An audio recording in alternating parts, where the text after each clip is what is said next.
Famille, je pense que quand on entend asphyxier Ouattara, oh, ils sont en train de les mettre dans Ramba. Oh. On dit ceux que vous avez mis au pouvoir hier, là, c'est eux qui vont vous combattre. On vous a dit ça. On vous a dit ça. Ils ont mené enquête, ils ont vu que la Côte d'Ivoire est le pays le plus vendeur de migrants en Europe. C'est de la Côte d'Ivoire que tous les migrants s'en vont. Les enfants ivoiriens n'arrivent pas à manger. France Gall a mené des enquêtes. Ils disent que ceux qui sont riches en Côte d'Ivoire, là, c'est la minorité. La population en a marre. Abidjan, même capitale d'Abidjan, c'est bizarre là-bas. Oui, non, la Côte d'Ivoire est développée, développée, développée. Développée où? Comme vous gagnez à manger, vous prenez l'argent du peuple, donnez à vos enfants là. Donc la Côte d'Ivoire est développée pour vous. Famille, la vidéo sera très longue. Partagez-la massivement. Écoutez-la. Et puis je reviens tout à l'heure.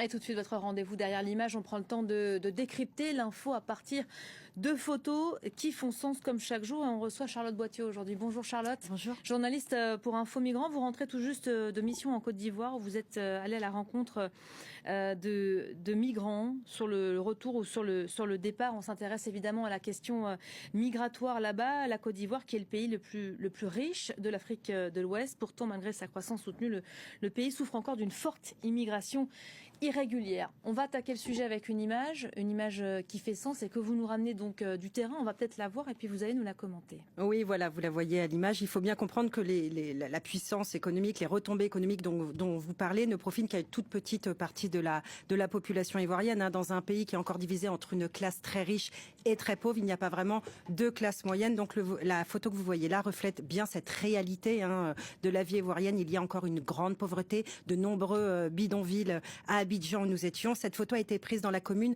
d'Abobo. Abobo, c'est un foyer de départ, comme l'appellent les associations, c'est-à-dire que c'est de là que partent beaucoup de jeunes qui rêvent de rejoindre l'Europe. Comme vous vous en doutez en voyant cette image, les opportunités de grimper dans l'échelle sociale en Côte d'Ivoire sont encore assez rares. Hein. Je rappelle que 80% de l'économie est encore informelle en Côte d'Ivoire et que le taux de chômage des jeunes oscille entre 25 et 30%. La famille que vous distinguez un petit peu à l'image, c'est la famille de Mariam. Hein. Mariam, c'est la maman de 8 enfants. Sur ces 8 enfants, je voudrais juste signaler que 2 vont seulement à l'école, hein, pour vous montrer un peu la pauvreté dans ces communes. 2 vont à l'école parce qu'elle n'a pas les moyens de scolariser les autres. Hein. L'école coûte une fortune pour ces familles qui rassemble à peine une cinquantaine d'euros par mois de salaire. Et pour en revenir au sujet des départs de manière irrégulière, Mariam, elle a perdu sa fille aînée. Sa fille aînée, elle s'appelle Zineb. Elle a décidé de partir un matin pour l'Europe. Elle avait 20 ans et malheureusement, elle est décédée sur la route migratoire. Elle a fait son canot a fait naufrage en mer Méditerranée en 2022. Je vous propose d'écouter sa maman, Mariam, qui parle de sa fille avec un détail important. Elle n'était pas au courant du projet de départ de Zineb. Zineb est partie un matin sans prévenir personne. On l'écoute. J'ai appelé, son numéro passe pas. J'appelle, son numéro passe pas. J'ai appelé les tuteurs. J'ai dit, mais il y a quoi, le numéro de Zineb passe pas? Elle dit, ah, tu n'as pas, on a un problème ici. Départ de Zineb, les bateaux là, ils dégagent sur la route. Donc Zineb est resté. On n'a pas eu ce nouvelle encore. Parce qu'ils ont dit qu'ils sont restés dans l'eau. Bon, on n'a rien trouvé. On a attendu 1 mois, 2 mois. Parce que les gens ont dit qu'on n'a qu'à attendre un peu. Souvent, on peut venir, on peut nous appeler encore. Mais personne ne nous a appelé. Donc, on est resté comme ça. C'est là qu'on a fait sacrifice. On a fait tout. On a laissé tout dans la main de Dieu. Avec ceux qui est parti là, il y avait un Nigérien dedans. Le jeune a dit, Zineb est resté. Parce que Zineb était accroché sur lui. Donc d'ici, quand ils ont appelé, ils n'ont qu'à venir les aider. D'ici, les gens vont venir pour venir intervenir. Zineb est descendu. Voilà, évidemment, témoignage très fort, l'histoire de cette jeune fille. Et ce qu'on va en retenir, évidemment, vous le disiez, c'est que Zineb n'avait pas prévenu sa famille, pas prévenu sa mère. L'immigration irrégulière est un sujet extrêmement sensible au Côte d'Ivoire. C'est un sujet dont on ne parle pas publiquement. Oui, exactement. Et c'est même surprenant comparé à d'autres pays où Infomigrants est allé en reportage. Je pense notamment au Sénégal, où on a rencontré des jeunes candidats au départ qui voulaient partir en Europe et qui parlaient publiquement de ce projet. À Abidjan, c'est tout le contraire, en fait. Les Ivoiriens qui veulent tenter leur chance en Europe, en fait, cachent complètement leur projet, c'est-à-dire qu'ils n'en parlent ni à leurs parents, ni à leurs amis. En fait, ils disparaissent tout simplement un matin. C'est ce qui est arrivé à Mariam. Donc, comme vous l'avez dit, Zineb lui a déposé son fils. Elle avait un fils de 4 ans. Elle lui a déposé un matin en lui disant « Je reviendrai le chercher ce soir après le travail ». En fait, elle n'est jamais revenue. On est donc allé à la rencontre d'autres jeunes qui sont tous tentés par un départ vers l'Europe et qui ont tous voulu garder l'anonymat. Je vous propose d'écouter Aminata. Aminata, elle compte prendre la route dans peu de temps, nous a-t-elle dit, sans prévenir personne. Voilà, je vous propose de l'écouter. Elle est donc restée anonyme. Je n'ai pas dit à quelqu'un, je n'ai pas dit à mes camarades, ni rien, à part ma soeur absolument. Pourquoi vous leur dites rien? Bon, je ne leur dis pas au fait, parce que quand ils décident de faire quelque chose, il faut voir la foi de Dieu, quoi. Parce que quand tu vas les parler, les gens vont te décourager. Pour te dire, ah, faut pas partir. Quand tu vas partir, c'est comme ça, c'est ceci, c'est là. En tout cas, c'est à cause de ça, on ne dit pas à quelqu'un. Voilà, il y a aussi beaucoup de candidats qui partent, et comme je vous l'ai dit avec le cas de Zineb, qui ont des enfants. On a aussi rencontré un jeune, Durand, qui aussi a témoigné à visage caché et qui nous a expliqué que lui avait 2 enfants, 3 ans et 5 ans, et qui comptait aussi les déposer à la dernière minute à ses parents, puis directement partir vers l'Europe. Alors évidemment, les associations ivoiriennes qui luttent contre l'immigration irrégulière nous ont beaucoup parlé de cette immigration cachée, puisqu'on a voulu savoir pourquoi est-ce autant tabou, pourquoi en fait les jeunes gardent ce projet secret jusqu'au bout. Je vous propose d'écouter aussi Frédéric Agouzi. Il travaille pour l'association Réali, qui va souvent à la rencontre de ces jeunes qu'il essaye d'identifier et qui veulent partir sur le terrain. Un projet de migration, un projet de voyage, je dirais, peu importe la forme sous laquelle cela doit se passer, dans notre communauté reste un projet secret. Voilà, un projet secret en ce sens où il y a des superstitions selon lesquelles lorsque un projet de voyage est rendu public, il y a de fortes chances que le projet ne réussisse pas. Voilà, donc comme vous l'avez entendu, il parle beaucoup de superstition, de sorcellerie. C'est encore 2 notions très ancrées dans les esprits en Côte d'Ivoire.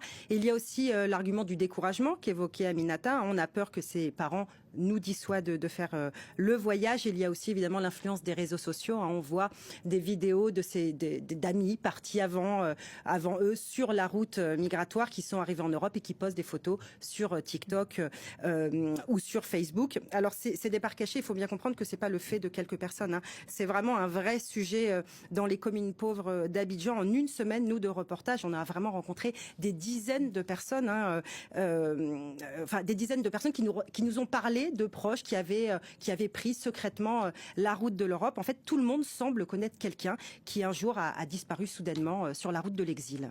Des départs surprises, évidemment, qui sont très durs pour les proches, on n'en doute pas. Ils sont surtout très risqués aussi. Mais oui, parce qu'un départ caché, on s'en doute, c'est un départ mal préparé. Je rappelle que de manière générale, les départs de manière illégale vers l'Europe sont toujours très risqués. Les routes migratoires sont vraiment très risquées. Mais là, il y a vraiment une méconnaissance assez inquiétante de la route migratoire. C'est les ONG que nous avons rencontrés qui nous en parlent.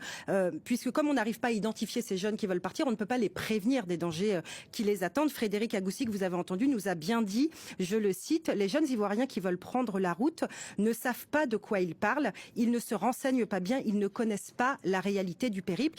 Et c'est vrai, nous, sur le terrain, quand on est allé à la rencontre de ces jeunes, on a par exemple rencontré des personnes qui ne savent même pas quel pays ils vont traverser pour rejoindre l'Europe. Ils ne savent pas s'ils vont passer par le Mali, par le Maroc et envisager la route des Canaries, ou par exemple passer par le Niger, la Libye et la traversée de la Méditerranée. On a même croisé des jeunes qui pensent qu'une fois arrivés dans un pays du Maghreb en transit, ils pourront travailler légalement et puis tout simplement demander un visa pour prendre un billet d'avion vers la France. Évidemment, tout cela est faux. Ce sont des fausses informations, des fake news qui sont véhiculées par les passeurs qui profitent de cette incrédulité de tous ces jeunes pour les attirer dans leur filet. La voie légale, c'est pas une option pour les Ivoiriens qui sont tentés par l'Europe aujourd'hui? Non, les associations nous ont bien expliqué que les dossiers de visa qui sont déposés pour un départ en France sont très rarement acceptés. Donc en fait, les jeunes ne se tournent même plus vers cette option. Concrètement, hein, je vous le redis, les personnes qui veulent partir, elles travaillent, elles économisent secrètement, elles tentent de réunir les fonds nécessaires et ensuite elles rejoignent ce qu'on appelle, je vous l'ai dit, un foyer de départ.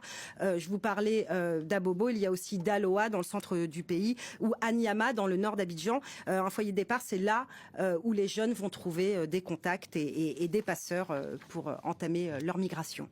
Vous avez aussi rencontré, Charlotte, pendant cette mission, des jeunes qui ont suivi le chemin inverse, le chemin retour, des jeunes qui ont réussi à atteindre la France, mais qui ont décidé de rentrer en Côte d'Ivoire parce que la vie, finalement, était trop dure en Europe. Ouais, c'est un peu l'autre réalité de la migration. Depuis la France, il y a beaucoup d'Ivoiriens qui se retrouvent en situation régulière et pour qui la vie est très dure, hein, et donc qui demandent à rentrer dans leur pays. Dans ces cas-là, c'est l'OFII, hein, l'Office français de l'immigration et de l'intégration, qui dépend du ministère de l'Intérieur, qui va s'occuper de ce qu'on appelle des départs volontaires. C'est-à-dire que concrètement, l'OFII va payer un billet d'avion et va donner une enveloppe financière à ces Ivoiriens pour se réinsérer professionnellement en Côte d'Ivoire. Mais ce qu'on nous a bien expliqué à l'OFII, quand on les a rencontrés à Abidjan, c'est qu'ils font de plus en plus face à des jeunes qui reviennent brisés en Côte d'Ivoire, brisés par la route de l'exil, hein. Il faut savoir que ce sont des jeunes polytraumatisés qui ont traversé la Tunisie et la Libye et parfois même donc la Méditerranée. Ils ont souvent été kidnappés, rançonnés, battus, torturés. Je vous propose d'écouter encore Christophe Gontard. C'est le directeur de l'OFII à Abidjan et il nous parle de ces profils qu'il appelle fracassés, hein, des profils qui reviennent vraiment brisés par la migration. Alors c'est un public qui nécessite un accompagnement un petit peu plus précis, dans la mesure où ce sont la plupart du temps des jeunes qui ont peu d'expérience professionnelle, qui ont peu de formation de base et qui parfois ont vécu sur leur parcours des vies un peu compliquées, qui ont des séquelles d'un traumatisme vécu lors du parcours migratoire. Et ces séquelles sont encore visibles quand ils rentrent au pays et c'est parfois un handicap pour eux pour arriver à se réinsérer. Donc notre objectif, c'est vraiment d'être très attentif à ça pour pouvoir les aider à retrouver confiance en eux, à retrouver l'envie de monter un projet, de se réinsérer durablement au pays. Voilà, ce que vous nous dites, Charlotte, c'est que la difficulté est double. Il faut retrouver sa place après ces épreuves qu'on a endurées pour arriver en Europe. Mais les familles, elles n'aident pas. Elles n'accueillent pas leurs enfants à bras ouverts. Et non, on loin pourrait s'imaginer. Non, ouais, loin de là. En fait, l'OFII, comme l'ONU, à travers l'Organisation internationale des migrations, qui propose aussi des retours volontaires, hein, font un gros travail d'accompagnement psychologique, hein. Il faut savoir que quand on rentre au pays et qu'on a échoué dans sa migration, c'est souvent vécu comme une honte. Je parle depuis le début de cette chronique du tabou de l'immigration, mais il y a aussi des familles qui investissent sur un jeune, c'est-à-dire des familles qui vont payer les passeurs, payer le périple, payer parfois les rançons, hein, quand on est kidnappé sur le chemin de l'exil. Et donc, en fait, elles investissent tellement sur le jeune. Et quand ce jeune rentre au pays sans avoir réussi, hein, sans rapporter d'argent, c'est une immense déception. C'est une immense déception. Donc, il y a beaucoup de jeunes qui cachent parfois même leur retour à leur famille. Il y a aussi des familles qui rejettent, hein, tout simplement leurs enfants. Il y a aussi une honte très personnelle, hein. C'est le cas d'Aboubacar. Aboubacar, on l'a rencontré aussi à Abidjan. Et lui, il a été coincé longtemps en Tunisie. Il a été torturé là-bas. Quand il a été rapatrié, pourtant, il a été accueilli avec tendresse par sa famille. Il a réussi à remonter un petit commerce en ligne. Mais il se dit extrêmement honteux, extrêmement déçu. Il nous a dit, moi, je voulais viser plus loin. Je voulais plus que ça. Depuis que je suis enfant, je rêvais d'aller en France. Voilà, espoir déçu après ce trajet. Merci beaucoup, Charles. Et puis, bizarrement, vous avez écouté la vidéo, bizarrement, c'est un nom d'appartenance nordiste. Pourtant, Ouattara a dit, c'est pas ici nordiste qu'on ne veut pas qu'il soit candidat. C'est parce que je suis musulman qu'on ne veut pas qu'il soit candidat. Mais c'est eux aujourd'hui qui sont remplis en demande d'asile en Europe. C'est eux aujourd'hui là qui sont morts beaucoup dans la Méditerranée, que leurs âmes reposent en paix. Beaucoup. Les enfants du Nord. Et puis ceux qui sont restés au pays, qui sont ministres, lui encore, il est déjà encore médecin encore. Ça vous dit rien. Ça vous dit rien. Continuez à le suivre bêtement. On dit continuez à le suivre bêtement. Il n'est pas là pour vous. Ouattara, c'est la peau noire, sinon il est blanc dans son corps. Voilà, c'est la peau noire. Sinon, il est raciste dans son corps, ce Ouattara-là. Il n'est même pas blanc dans son corps. Il y a des blancs qui n'ont pas son comportement. Là. Voilà, c'est la peau noire. Sinon, il y a un démon dans son corps. Il est démoniaque dans son corps. Il n'est pas blanc. Il y a les blancs qui sont mieux que ce poltron, ce lâche de Ouattara-là. Beaucoup de blancs sont mieux que lui. Voilà. Donc, partagez cette vidéo massivement, que cette vidéo vous amène à réfléchir, vous les moutons qui êtes encore derrière lui là. On est ensemble les gars. Voilà. C'est le soleil de Bobo, je vais vous demander de me faire ça chez vous.